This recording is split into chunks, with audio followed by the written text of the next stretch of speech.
আজ আমি আপনাদেরকে তৈরি করে দেখাবো তান্দুরি চিকেন। আর এই তান্দুরি চিকেনটা আমি তৈরি করে দেখাবো চুলাতে। এই তান্দুরি চিকেন তৈরি করতে কোনো তান্দুর বা ওভেনের প্রয়োজন হয় না। চুলাতে খুব সহজে আমরা তান্দুরি চিকেন তৈরি করতে পারি।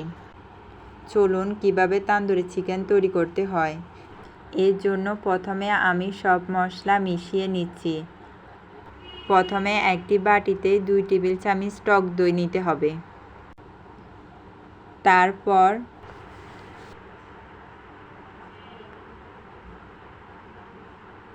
পরিমাণ মতো পেঁয়াজ বাটা, রসুন বাটা, আদা বাটা দিতে হবে। পরিমাণ মতো লবণ, হলুদ, মরিচ,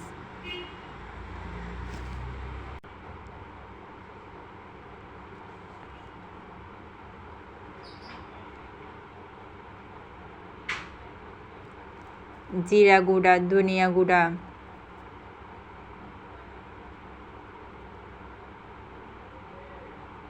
গরম মশলা, তারপর পরিমাণ মতো সয়া সস আর ভিনেগার দিতে হবে।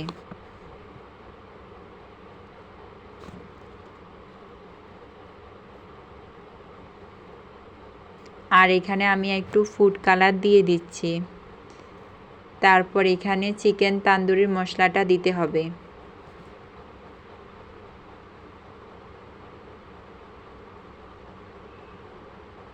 তারপর পরিমাণ মতো সরিষার তেল দিতে হবে আর সস দিতে হবে। তারপর এটা ভালোভাবে মিক্স করে নিতে হবে। আর এর মধ্যে আমি চিকেনের পিসটা ভালোভাবে পরিষ্কার করে ডিপ করে লম্বাভাবে কেটে নিয়েছি।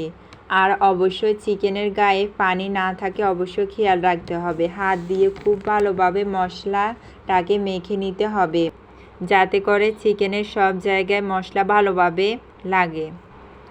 আর এভাবে মেখে 4 থেকে 5 ঘন্টার জন্য রেখে দিতে হবে। তারপর চিকেনটাকে বের করে মশলাগুলা থেকে চিকেনটাকে আলাদা করে তেলের মধ্যে দিয়ে ভাজি করে নিতে হবে।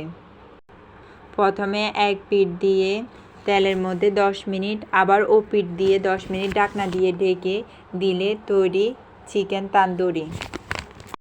আর সবাই এটা একবার হলেও ট্রাই করে দেখবেন।